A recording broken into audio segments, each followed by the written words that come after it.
Valorizzare il patrimonio immateriale veneto, ma anche linguistico, storico e civilistico.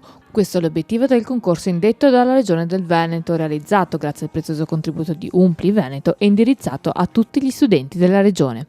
Una cerimonia di premiazione è avvenuta nel web proprio in occasione della Festa del Popolo Veneto. È stata una bellissima giornata che abbiamo festeggiato nel giusto modo i 1600 anni di Venezia e la festa del popolo veneto. È straordinario il fatto che in un periodo di lockdown in quest'anno le scuole siano riuscite a fare le ricerche, i spettacoli, coinvolgendo tanti ragazzi. È ormai un concorso internazionale perché sia le scuole sia noi stiamo cercando le nostre radici, stiamo cercando le nostre origini anche fuori Italia. Questo concorso prevede proprio nel suo bando anche l'inserimento dell'Istria, depositaria di una lingua istro-veneta che è molto importante anche per noi e per le nostre radici. L'identità veneta valorizzata dai ragazzi attraverso ricerche. Oltre 1.000.000 gli studenti coinvolti nella 10ª edizione del concorso.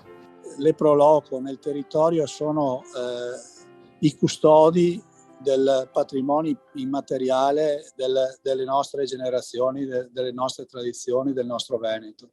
E quindi sono importanti trasmettere questi valori, queste tradizioni anche ai nostri figli, ai nostri ragazzi, in modo che rimanga. La prima cosa sembra una banalità anche il dialetto. A partecipare anche gli istituti istriani a cui il concorso si rivolge, in quanto luoghi dove l'identità veneta è ancora ben radicata.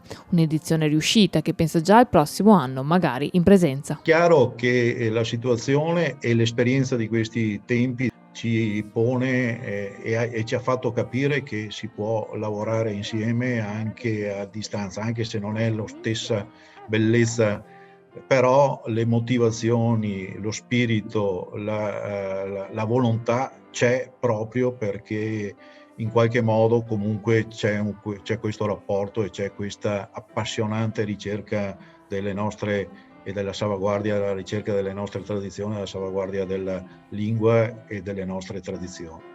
L'appuntamento sarà per il 2022 con una nuova grande festa del popolo veneto.